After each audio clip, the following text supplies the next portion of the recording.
Hey,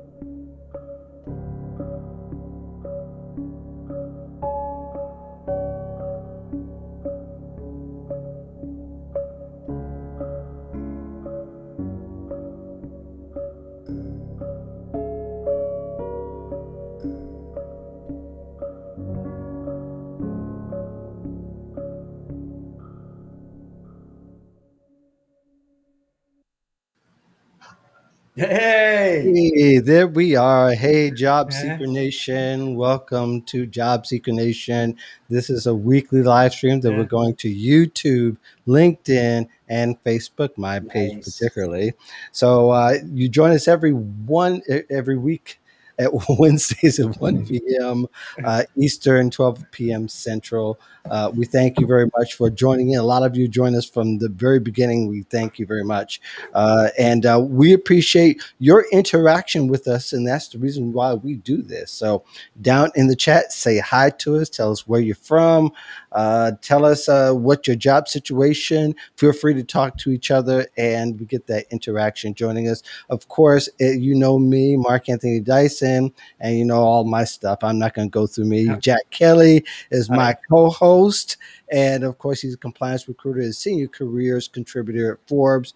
We definitely don't want to forget that aspect. He writes more than anybody who's probably on their staff. But I think I did. he puts I'm out a very mad compulsive. amount of content. By the way, if you haven't gone to recruiter.io, you should get on his newsletter. It's probably one of the most robust newsletters I've seen in the career space. You definitely want to be a part of that. Joining us today is Lisa Rangel, my longtime friend. And she has a great site. Of course, it's a Forbes 100 career site, chameleonresumes.com. You want to get on her email list too. I still subscribe after all of these years, and I get one, I think, several times a week. So these two, between the two of them, you won't to fail. So definitely want to help you as much as we possibly can. Again, if you have any questions, feel free to put it in the chat.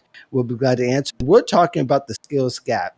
And I use this title because we talk about the skills gap the last recession that we were on, that there was this hole between talent and actually filling positions, and it seems to be happening again. So I definitely want to kind of draw this out a little bit because I think it's a discussion that we should be having. So, is there a skills gap really, or is job seekers employers are just jockeying for leverage and position? Lisa, you go first since you're the lady in the house. Oh, you're so kind. Well, thank you Yeah. for having me here. It's always a joy. I think the question, I think Hmm. employers are jockeying, and I think there's a skills gap. I think it really depends on the industry. I think it depends on the profession within an industry sometimes too. Um, you know, there might be an influx of certain candidates, a shortage of certain candidates. There might be an abundance of certain jobs, a shortage of certain jobs based on them becoming more obsolete. So I think it's a lot of clickbait when that phrase is used in a title of an article, Hmm. or no offense to the title of your podcast today, No, but no, no, you really, know, and yeah, that's one yeah. of the reasons why Mark, I you want to have this clickbaity discussion. Totally, guy. yeah. And we You. even It's discussed it. bait. Yeah. Yeah, Yeah, we've I even agree. discussed it, right? But I think, I think whether the economy is in an upswing or a downswing, whether someone's particular profession or industry is in an upturn or a downturn, where there's a shortage or an abundance of candidates, I think that it really comes down to one job seeker focusing on what they need to do in their particular individualized strategy, so then they can find the one job that they need. So we're not Hmm. focused on employment numbers and underemployment numbers, and not that those numbers aren't important, but it often doesn't directly dictate to somebody's personal story and personal Hmm. strategy. And I think if people can contain their worry to their what's right in front of them versus the things that they can't control, they typically will have success with that. Yeah. So And the other I try reason not to why, get caught up in it, you know? right, right. But I think there's something to be said about a pattern that I see is that when Hmm. we had the Great Recession, 2008, 9, and 10. And then 11, 12, people started talking about we don't have anybody to fill these positions. And of course, there's a lot of things that contribute to that. But here we are again after another recession, which we can argue whether we're still in or not. But here we are again talking about, oh, there's a skills gap. We have all these positions not being filled. We know part of it that there is some resistance to, we don't want to go back that way again, like Seals and Yeah, Croft. yeah.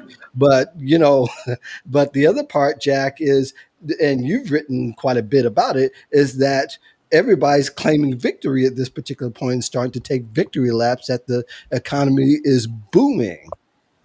Yeah. See, I think uh, I'll look at it through the lens of a recruiter.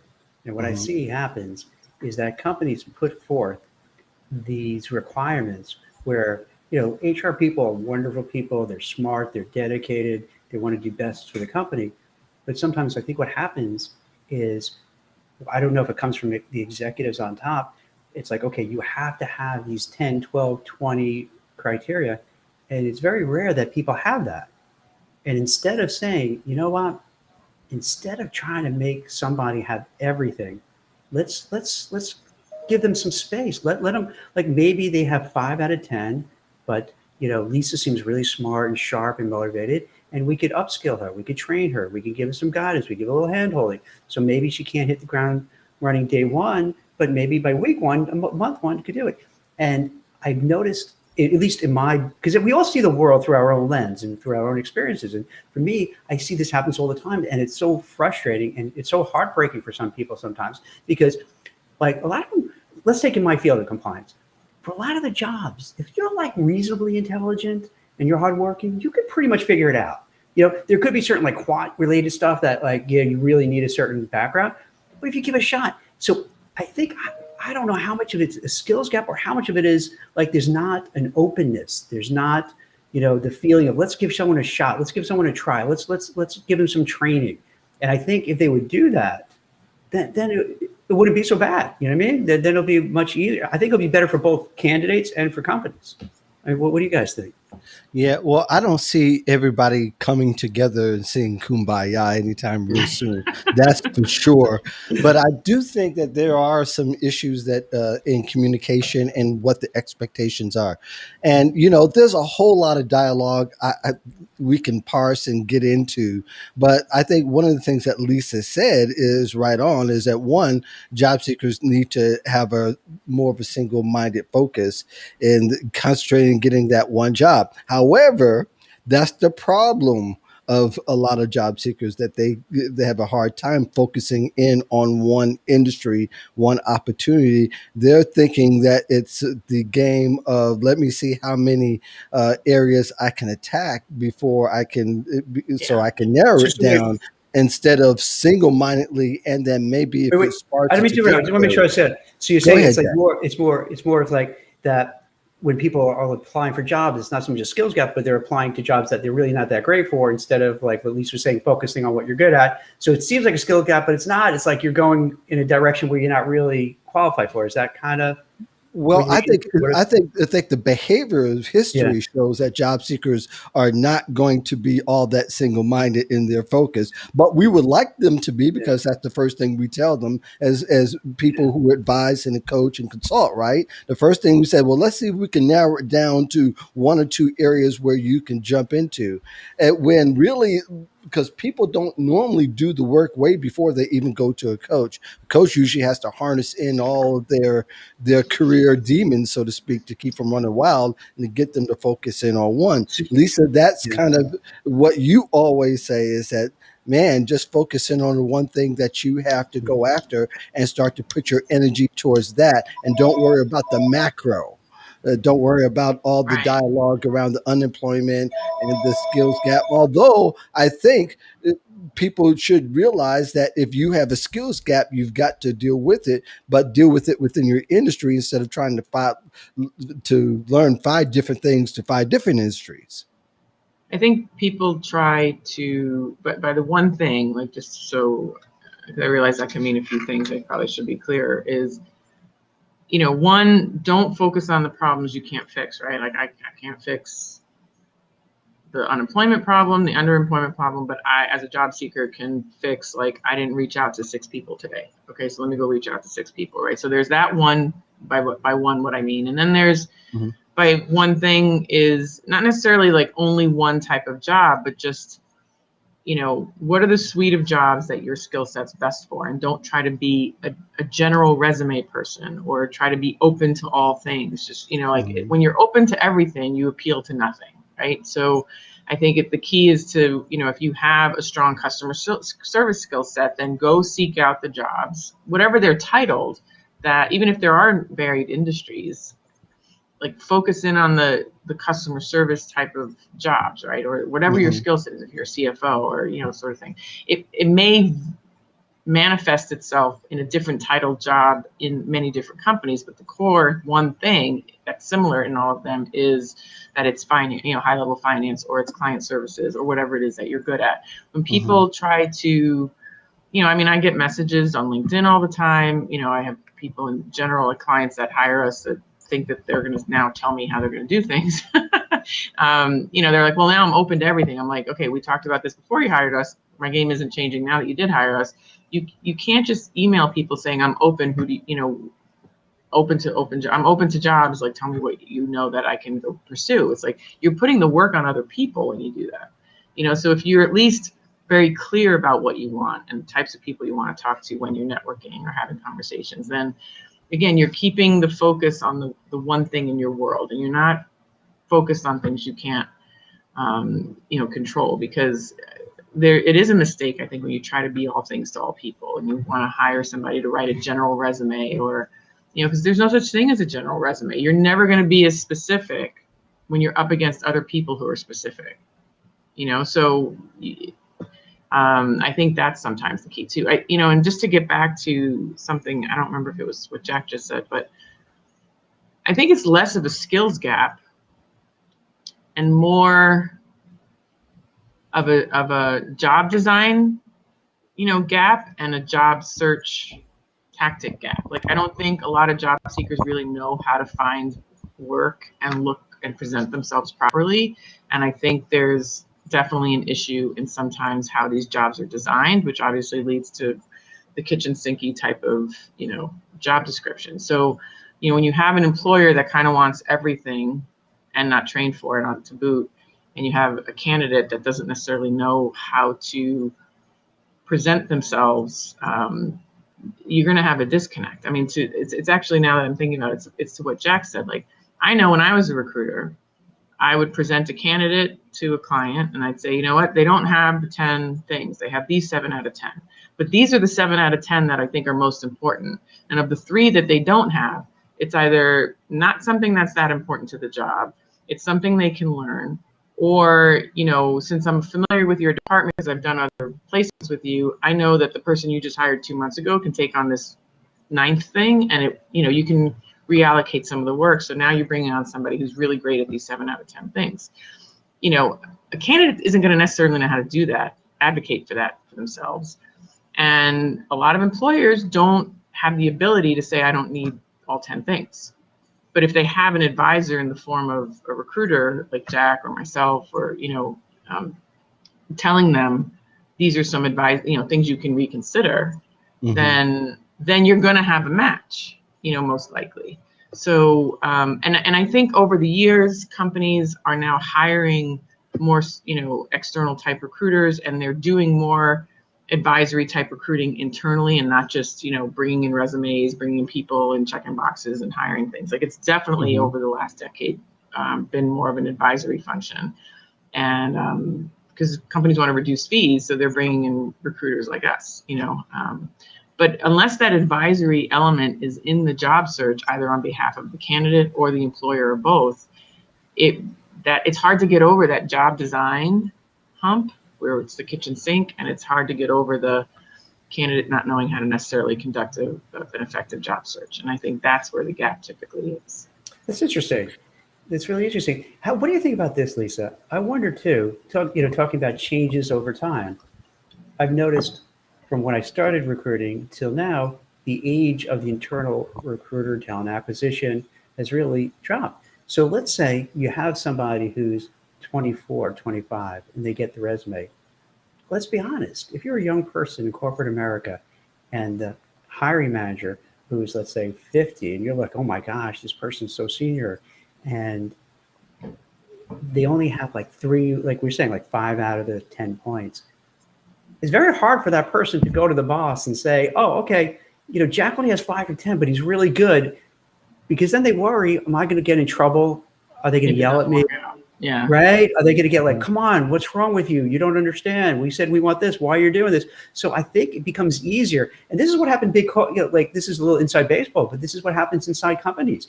Everyone's worried about their own political situation. So if, let's say, they keep bringing in, and let's say I could do the job and she knows it and I know it, but the boss is like, no, I want to have it, because they don't know what's going on. They're far removed. They're all the way up here. They don't know what's going on the ground down here. And then it becomes easier for like the gatekeepers to just say no, because I don't want to lose my job. He or she doesn't want to lose her job. She doesn't get in trouble. So it's much easier to say, no, we really don't have any fits. Sorry. Right. Or, I'm sorry that this person didn't work out that you hired, but they had all the 10 things, Yeah. So, at least my butt was covered. Now you bring up a good point. I mean, it's, and I think that's why sometimes commission-based recruiting can be, sometimes pure, because Lord knows that, commission-based recruiting has its own, demons in it too, but, as a business model. But, when we know that we want somebody to stay because our commission is dependent on it, we're really looking for the match to be long-term, because we not only want the fee to hold, but we want to get more business from them. Exactly. So, from the company. It's so funny. I'm glad you said that. There's always the short-term minded recruiter who's just like going for the fee and not thinking long-term, and they're doing some shady things. And Lord knows search firm recruiting is no better or worse than corporate recruiting. But I know when I got paid, I wanted to make sure they stuck, and I wanted to make sure they were happy, so I got more business. You see, so I'm so glad you said that, because it's like, there's a lot of misconceptions. Are there bad recruiters? Sure, there's bad everything, bad lawyers, bad accountants. Well, like, there's a lot of good recruiters too. It's to your best self-interest, because my goal is, if I place Mark and Mark does a great job, the odds are in my favor. Next time there's an opening, they're going to say, Jack, can you get me another Mark? And I'd be like, absolutely.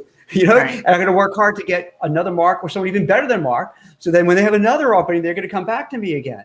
And then, and that's how you build up a business. So you don't want to just like push someone into, you really do want to find those fits. You want to make it match. And you really want to be like that matchmaker and try to narrow down the skills gap. Yeah. Well, most people don't have access to that recruiter, though. Most people have the access.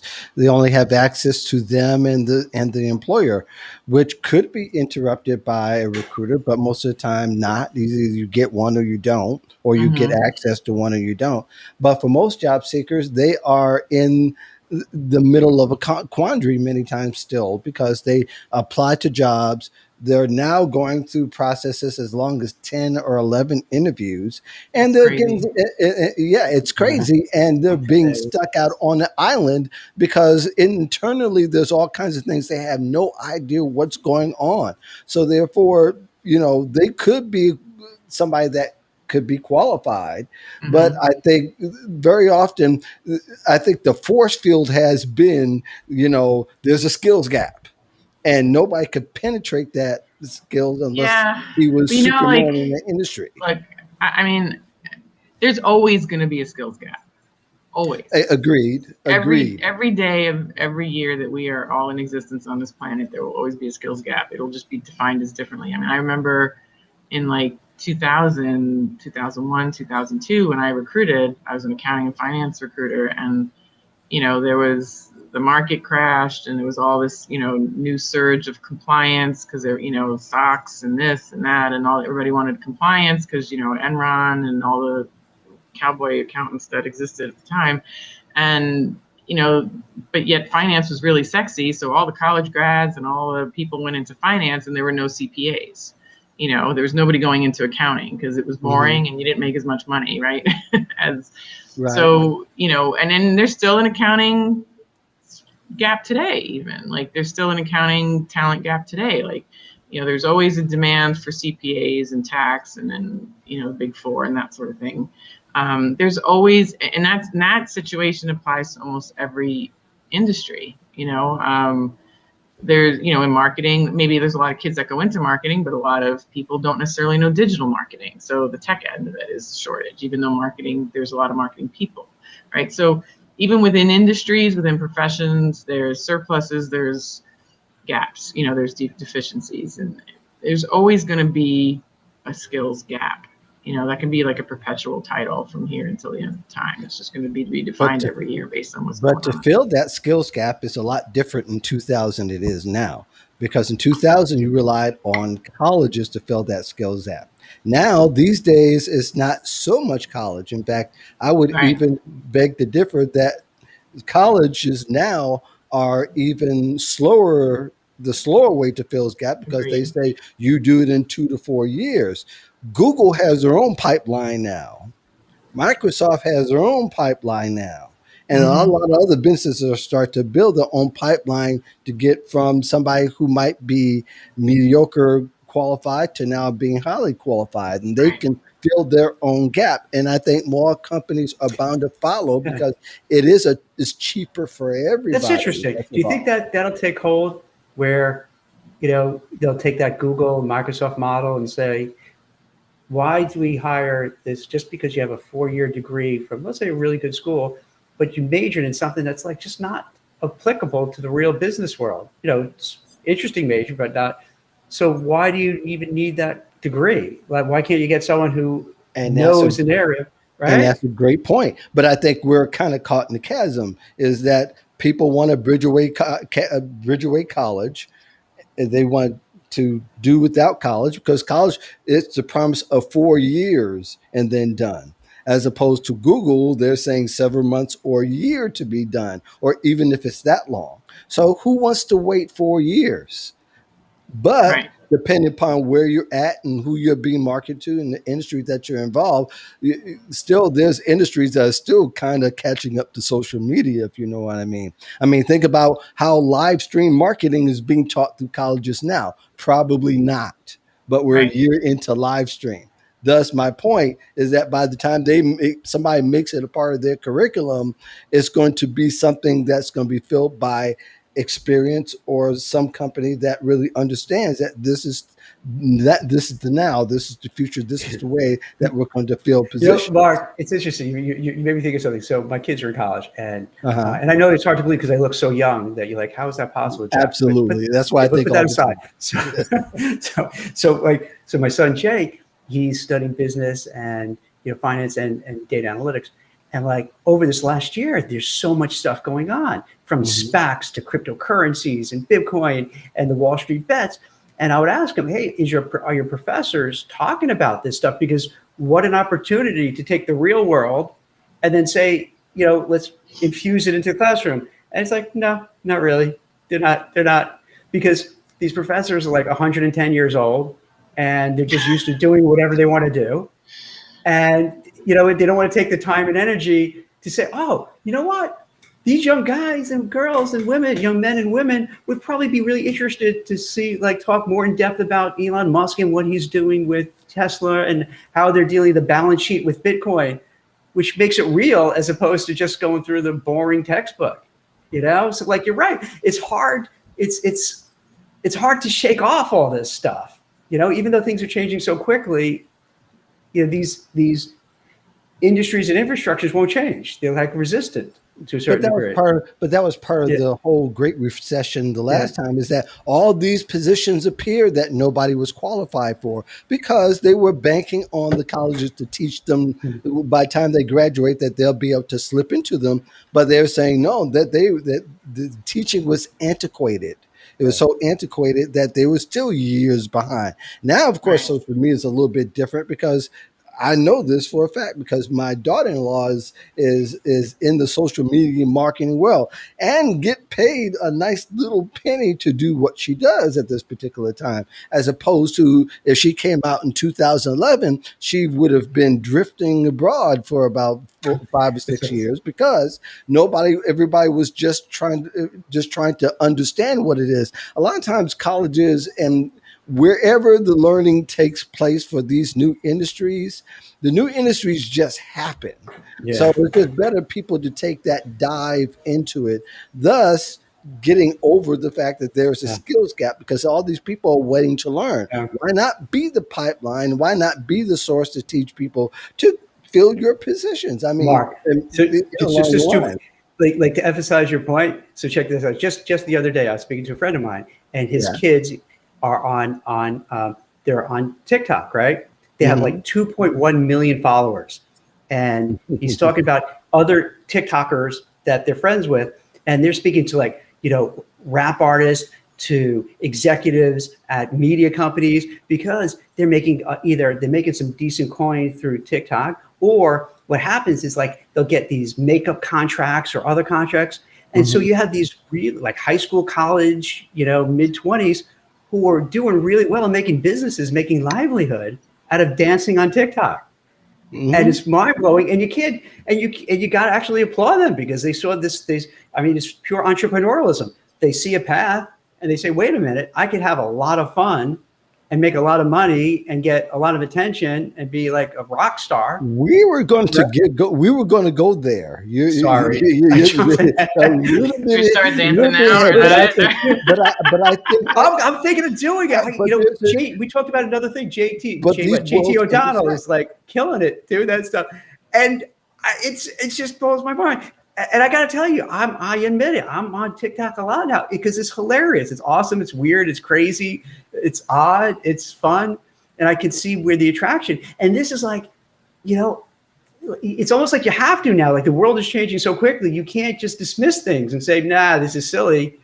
You can't say Bitcoin is silly. You can't say NFTs are silly, or these because like we're moving No, really there's a fast, market. I mean, but it comes right? back to some of the old school Yeah, premises, right? Like there's a market that has a need that's being satisfied, exactly. right? So Yeah, it's you explore it and things come and go. The length of time between the come and go may be longer, may be shorter, but it all comes down to the same thing. It's there's the market, where's the market, what's the need, and how do you bring them in and and monetize it. And I think whether it's through a formal 4-year college, whether it's through a 2-year degree, whether it's somebody just works and kind of figures it out as they go. I think nowadays there's just so many ways to manifest that path, right? So I mean, like I'm more of a traditionally schooled person, and I viewed going to Cornell as like my way out of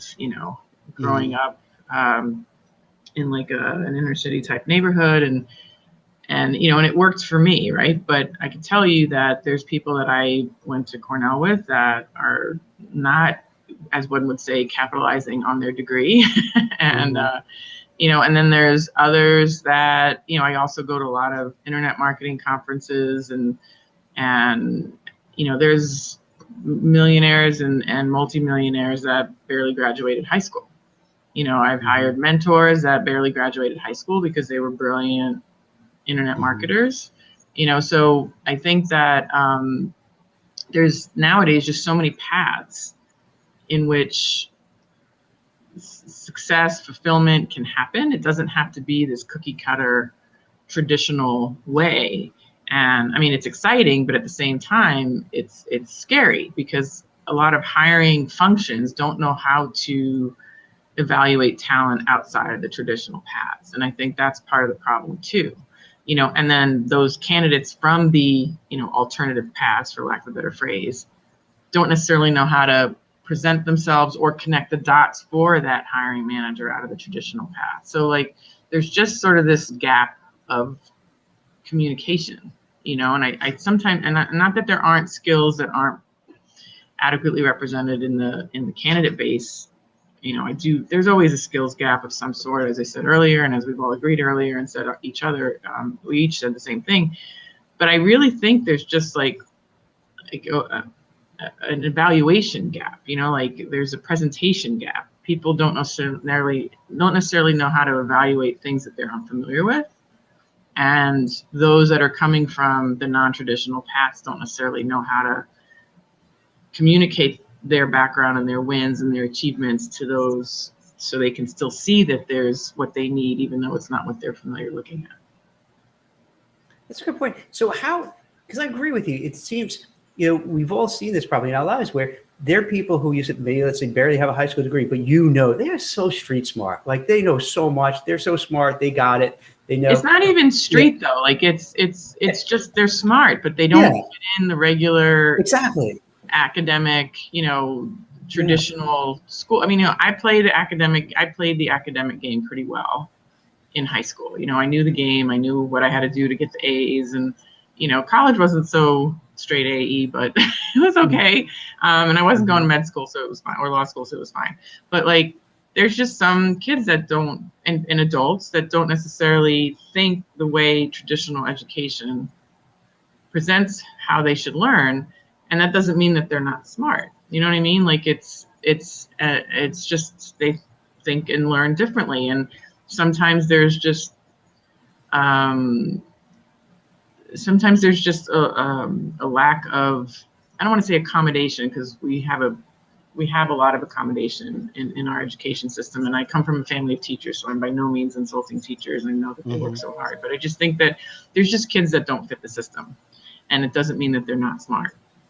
And so, and adults too, because if you go through a system like that and you're constantly subliminally or directly reminded that you don't fit in, or you don't have it, or you're not making it, that kind of carries as you go into adulthood too. It's harder to find your places where you're going to win, right? When you haven't had that experience up until you're 18, right? So, but I think ultimately there are many lanes of smart. There are different types of smarts. Absolutely. In fact, there is a principle in the educational world called multiple intelligences. And all that says is that they're all different. There are people who are word smart. There are people who are number smart. There are kinetic smart, so on.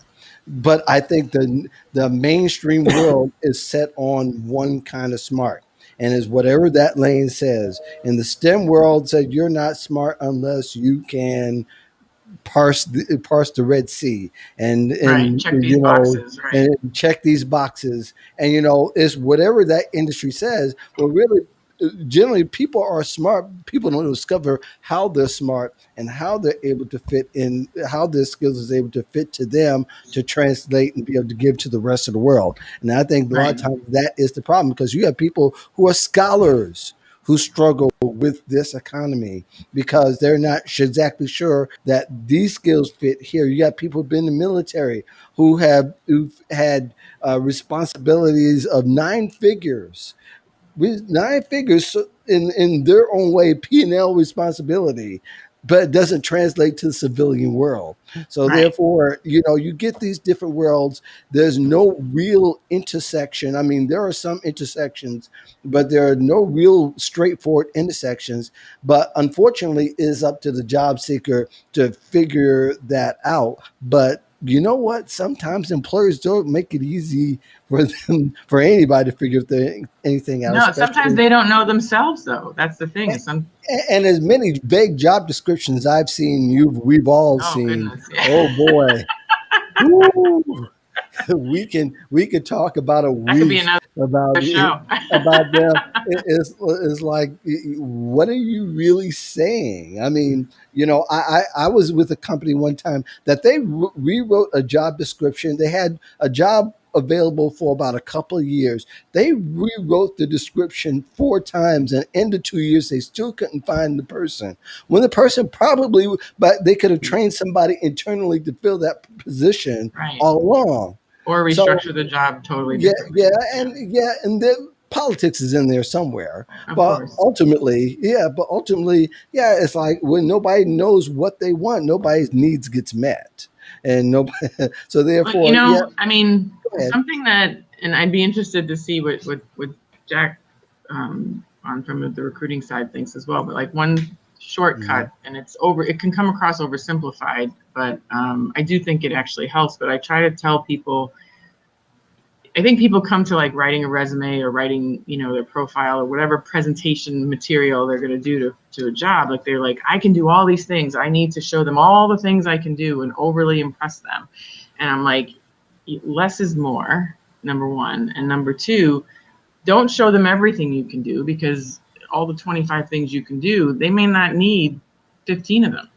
And now you're overwhelming them with things that they don't need. So they go to this like, default place of like, they don't have what I need, or they're not going to be happy with the job because they got all these other things that they don't need. Right. So I try to tell people, try to focus on the top 3, 4, 5 bullets of the job description and make sure your wins throughout your resume and what you highlight in your summary speak to those top 3, 4, 5 bullets of the job description. Because if you can, at least to me, that summary section and that first employer you list, if you can at least connect the dots for the reader, like you have these 5 things in your job description, and here are the 5 achievements that show that I can do those 5 things. You've at least like subliminally like sent a message that you have what they need, and they're going to be more likely to call. And that obviously then is a whole premise for the interview. It doesn't excuse 11 interviews, obviously, but I think a lot of times people are just struggling to even get in the door. And, if, because you have a question here about AI that you wanted to talk about and freelancing. And I feel like in general, we'll get there. Yeah. But I mean, it's all related. Like, I think if you can speak to what somebody needs immediately, right, then it's going to satisfy an AI type of thing. It's going to satisfy a visual confirmation of a human thing, and, so, I mean, that's what we teach in our seminars. That's what we, it's a lot of, we're doing one tomorrow, but that's, I think it's trying to like boil it all down to some simple things that people can take away to try to simplify their situation. Because when you're trying to like overly impress people by all the 25 things you bring to the table, you can inadvertently be overwhelming the reader, who already has a vague description to begin with, right? So, and I think people look at that wrong because they think that they read it or they present it like it's ingredients. You know how ingredients reads? There's 25 different ingredients, and if you're reading it right, the one that has the most ingredient is the first one. The least one is the less. So if you're writing your profile, you're writing your resume in that way, of course it's going to be misinterpreted because they're thinking the first thing you mentioned was the most important skill that you have. And the last one you mentioned is the least important, when really it's not being read that way at all. They may just have, like you said, I would even beg to say they may have 2 to 5 things they really want.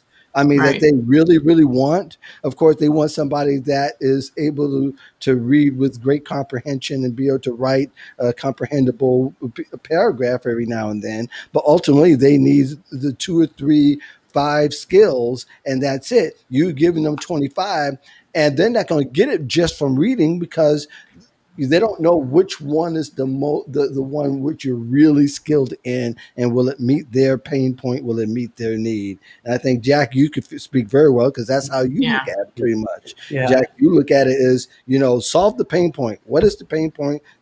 Make the solution. Yeah, I agree with Lisa that if you're a hiring manager, you have that, as you pointed out, that pain point. That's a great phrase. Is that like, I know I need this.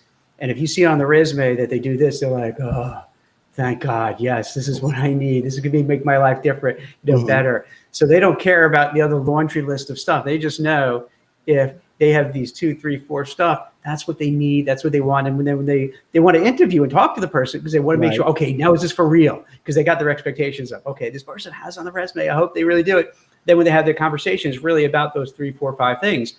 And if it turns out the person really does know that and good at it, perfect.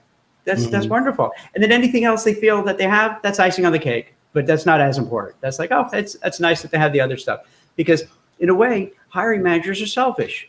And that's fine. They should be, because they have this open rec. They have this open seat. Well, everybody is, right? Do it. Yeah. And they have to find somebody, and they want to find somebody who's going to do a good job and make them look good. So if they see on that resume, here are the stuff that I need, they're like, yeah, this is perfect. This is what I want. Well, Richard's actually got a couple comments, actually. Look at that. Look at us. Great minds think alike. Yes, I know. Great minds. Go ahead. I think, Richard in the chat here brings up a good point that, like, if somebody has 5 out of the 8 things they say should apply. And, and I've seen I have my own opinion as a recruiter. I'm sure Jack has his own opinion as a recruiter. I've seen people tweet about this, one way or the other. Everybody's got different sides. Everybody's got an opinion. And I don't disagree with Richard at all, but I think it's one step further. If you have 5 of the 8 things, yeah, apply, but it is the job seeker's responsibility to do their best to connect the dots for those 5 things. Because just because you have it, if you're not making it clear in your communication via resume, via cover letter, via an email to say hello, whatever, via your profile when you send your little networking note and they check your profile and it's not clear there, if you're not making it clear to the reader that you have those 5 things and how well you do it, they may not notice. And if they don't notice and don't call you, that's when the job seeker goes, oh, see, I had 5 out of 8 things and they're not calling me. What the hell? But both sides are responsible for this. Like the recruiter has to be able to, I think good recruiters need to look at a resume and go, you know what, this person's got the goods based on where they've worked, maybe based on the title of what they've done. They probably had to do this. Like there needs to be some deductive reasoning going on with an ill-prepared resume, and just do some of that. And a lot of recruiters do that, right?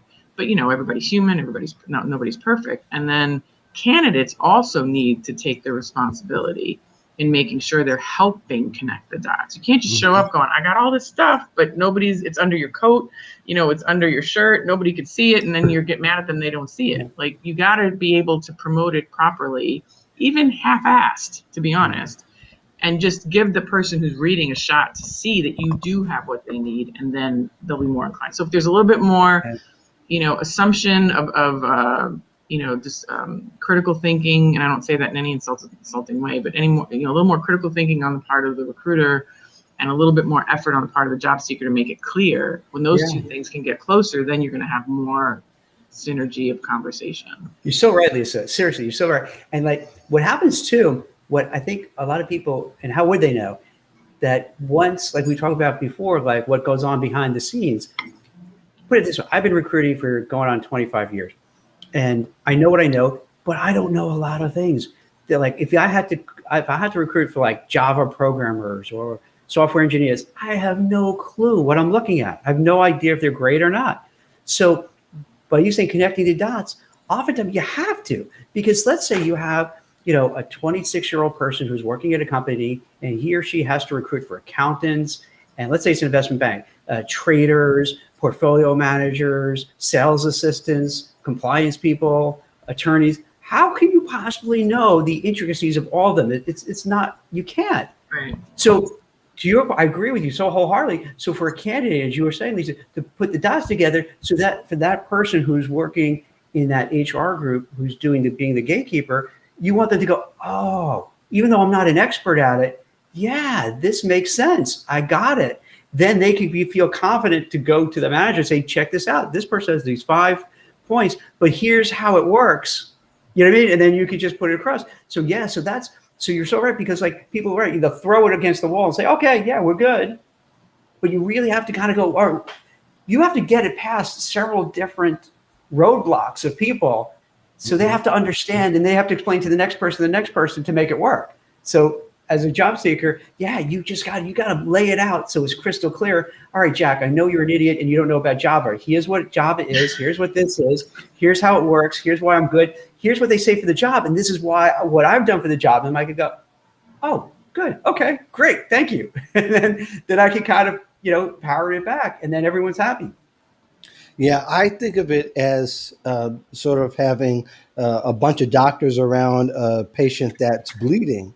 You may have all the doctors who may be able to stop the external bleeding, but who can really stop the internal bleeding, and who can permanently stop the bleeding?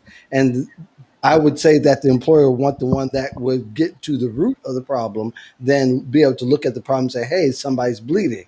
That's really easy to do. But if you can get to the root to it and stop the bleeding internally for good, or as much as possible, that's going to be your most valuable person. So, as a candidate, I would need to not look at how many problems I could solve, is can I solve 3 or 4 very deeply and get into the root of the problems? And that's the person I think ultimately, beyond other external factors that may win the day. But something Richard asks is are you being asked to know the intricacies or the comfort with the job description? Good question. Lisa, you want to tackle that a little bit? I'm not entirely sure I understand the question, if I'm being honest. Being asked to know. Richard, if you could clarify just a little bit, I'm going to take a stab at some what may be is that you may get 4 or 5 things an employer wants, and you're they want to know. They say, okay, can I really solve the problem, or can I be trained to solve a problem, or can I Okay. really get So down? That's the way so I this think. is the recruiter in theory, he's saying the recruiter is asking the candidate this. Yeah, that's the way I'm looking at it. And Richard, you Okay. can feel free to add on to that. Okay. Well, we'll go with that until the clarification comes in. I mean, yeah, those questions I feel like can be asked of the candidate or the recruiter. So we're just going to assume the recruiter is asking the candidate. I think I've had candidates go on interviews, clients go on interviews, and that's been asked. Like, is this the job that you're comfortable doing? Or if it's more technical or something scientific in nature, obviously, then it is more about the intricacies and in addition to the comfort. I mean, I think the comfort always has to be asked, right? Because somebody wants to do a job they're uncomfortable with, and depending on the nature of the job, the intricacies can be important or not as big a deal right now. So I think that I think that people ultimately, I think, get hired because they're going to make somebody's job easier. Nobody's hiring somebody because they're like, you know what, I'm going to hire this woman or this man because I really think they're going to make my job harder. That never happens, right? So, I think if you approach the situation, whether it's, bullets on a resume, notes in a cover letter, notes in an email to network, conversation to network, answers on an interview, I think everything needs to kind of go through the lens of, is this going to be digested in the light of, am I going to make this person's job easier? Or if I hire this person from the recruiter's side or hiring manager side, if I hire this person, are they going to make my job easier? And if everything everyone's doing on every side can go through that filter in how it's presented, I think there will also be less friction, right? Or misunderstanding. Again, it comes down to marketing. Like, start with the end in mind, right? Like, what's your goal? Who you're trying to hire, what job you're trying to land, and now how do you model yourself to get digested into that goal? And I think if you always start with the end in mind, and you look at who your audience is, what are the goals they're trying to meet, what fears are they trying to assuage, and and then you present yourself accordingly as the product or the service or the tool that's going to make that all happen, then it comes down to being a marketing exercise. Right. Jack Richards also asking from a recruitment standpoint, are you being pulled in too many directions? Amen. Probably, yeah, but Oh yeah, you that go ahead. happens. Oh, absolutely. I think all sides, from recruiters on the outside and then in-house recruiters. So sometimes in-house recruiters, not only do they do the recruiting, but they have to deal with benefits. They have all these meetings that go on. So it's really hard to focus. Um, and it's a juggling point, and that does make it a little harder. So if you don't have, like, if let's say you're an internal recruiter and you only have 3 jobs and nothing else to do, well, that's great. Then you could really focus on it. And you could lavish the attention on all the resumes you get in. In a perfect world, that would be great. You know what I mean? So this way you could really, every time you get a resume, you could respond back, you could look at them, you could talk with them, have conversations and have meaningful conversations. But the way things work, it doesn't happen that much, so that internal recruiter may have 10, 20, 30, 50 recs. It's just overwhelming at times. Plus all the paperwork that has to be done behind the scenes, plus different HR stuff, plus internal BS that everyone has to do. So yeah, I think to go back to the skills gap, if it was set up differently, and this was a little bit more like it was, going back, 10 plus years, where you would have that internal recruiter that would be really able to give the attention and consideration to the candidates. Mhm. And a lot more because you didn't have smartphones, so you couldn't just send a resume like just like that. It was, you had to get the New York Times on a Sunday to find the jobs and send in. There So weren't it was, easy apply buttons. yeah, it made a difference. So you would have less resumes, so you could really spend more time.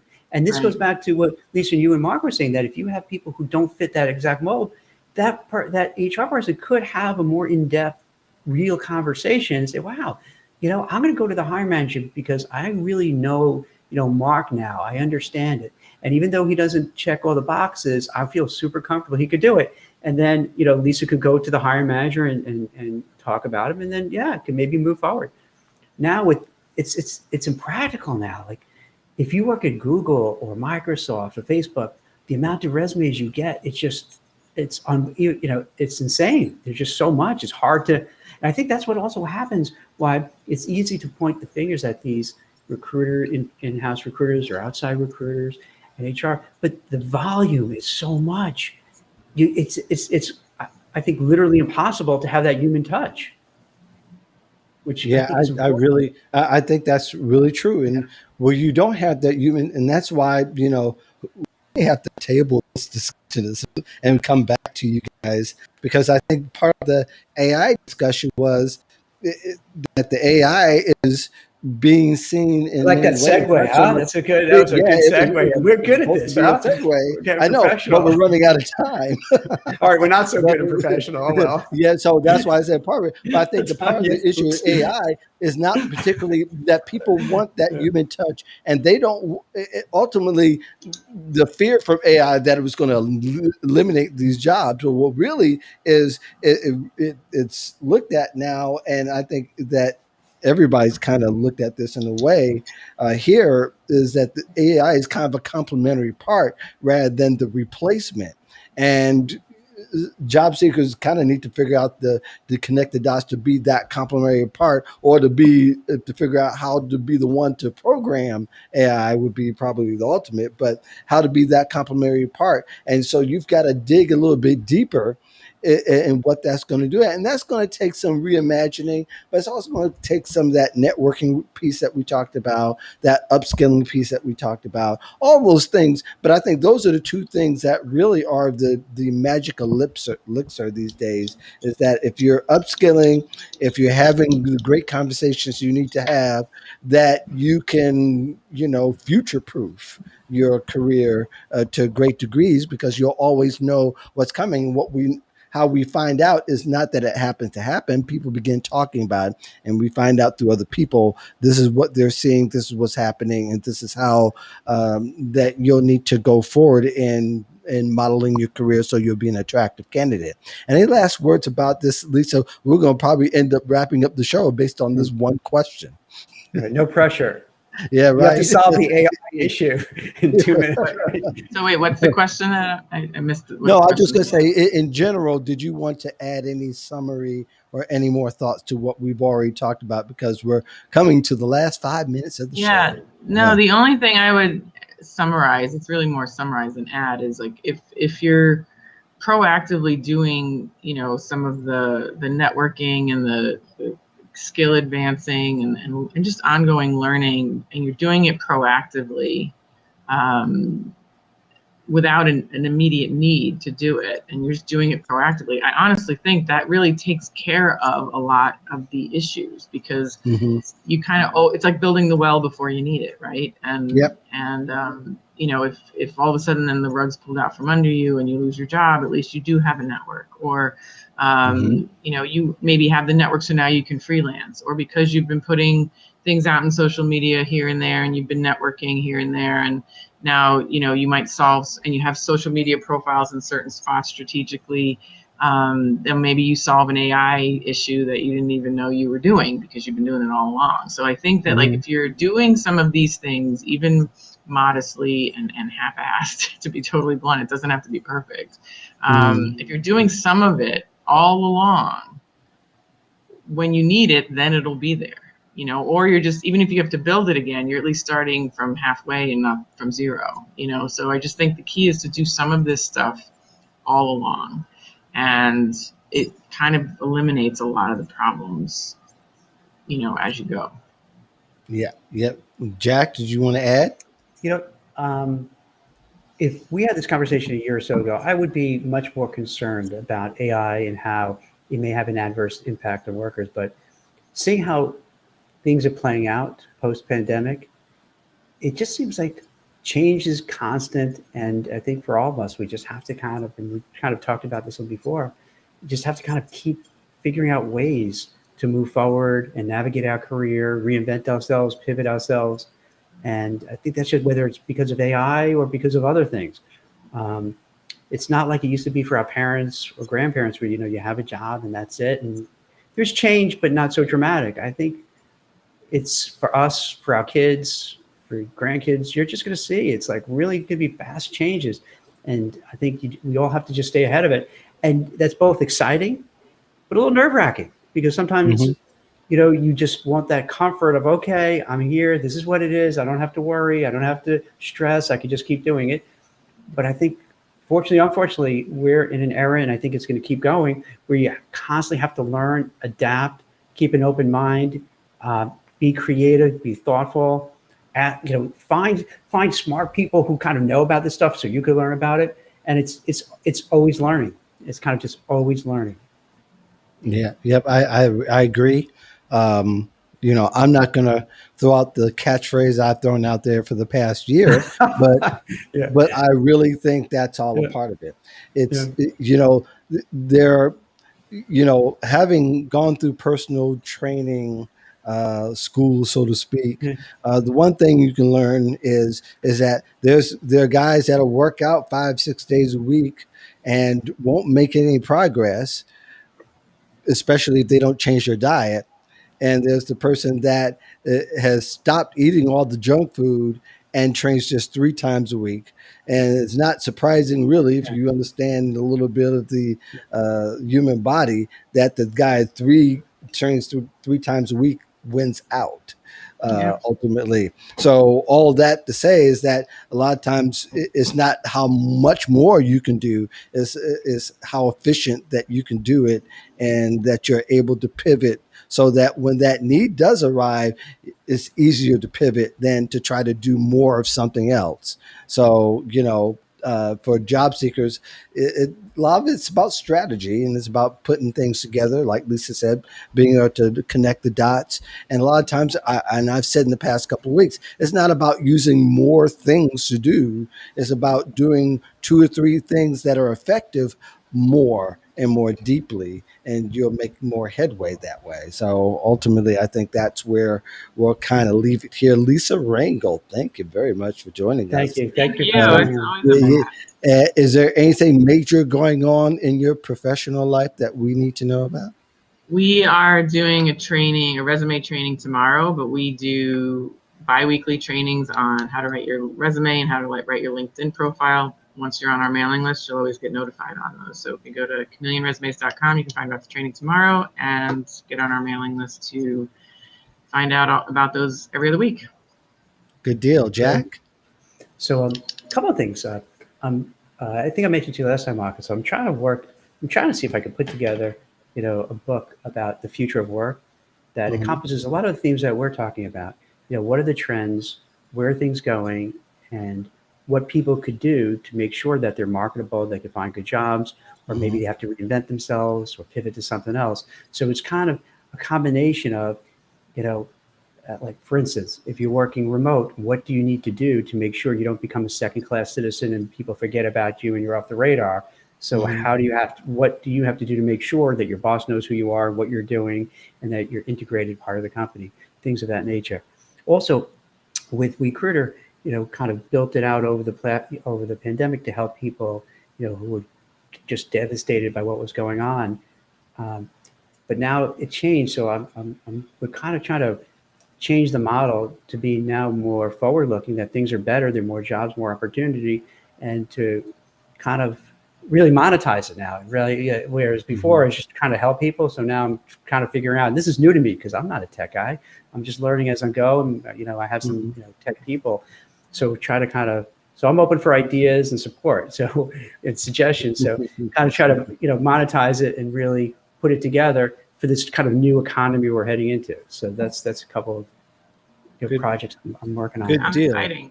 Good deal. It is. It's exciting, but it's like, and I try to practice what I preach. And Lisa and Mark, you do the same thing. Like if you suggest for people to do stuff, like, I feel like, all right, I got to get out of my comfort zone. It's much easier not to do this and just watch TV and chill and go to the beach. But I'm like, all right, I kind of push job seekers and do this to do and try to achieve. So I feel like a phony if I don't do it myself. So if I want to do it, all right, I got to do it. Even though I'm looking out the window, it's sunny and beautiful and I'd rather be outside. But I'm like, no, I got to do it because that's what if a job seeker were saying about, I would be like, do it. You got to focus. You got to make it happen. So, Yeah, you guys got a lot going on. I have a couple do you of got things going on. Yeah. Well, let's see. Well, probably the big thing that's coming up, I shouldn't say a big thing. There's several big things that are kind of pushed back until later in the summer.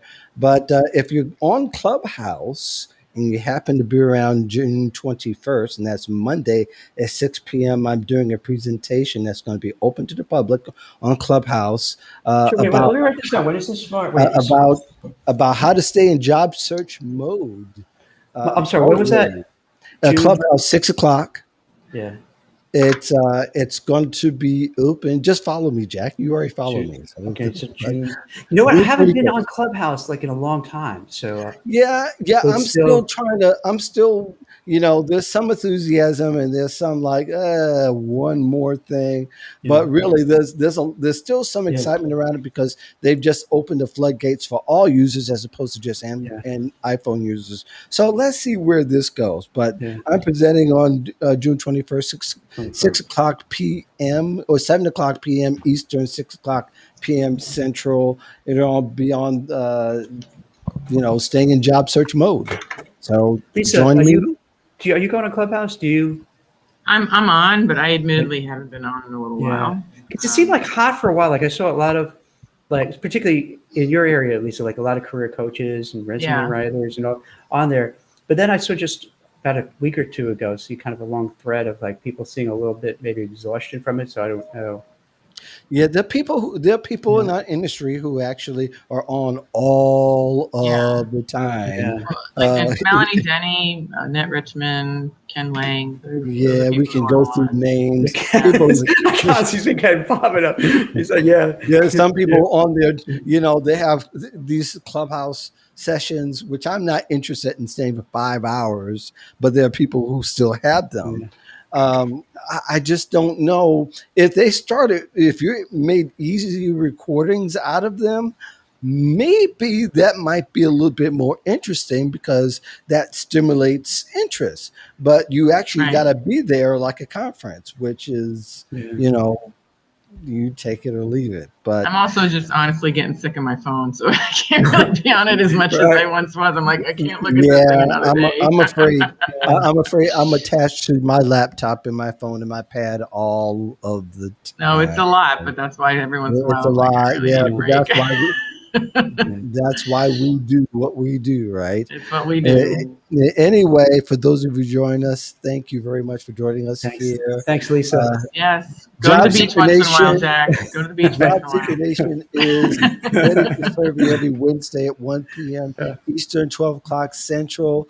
Next week, we have Lisa Lewis Miller from the Career Clarity Show podcast. She's going to join us for a whole bunch of stuff. We got some other guests coming. Just added a couple for later on in the summer. So we're going to be here for you. Excellent. Thank you very much. Thanks, we're guys. going to end it now. Have a great week. Okay. Thank you, guys.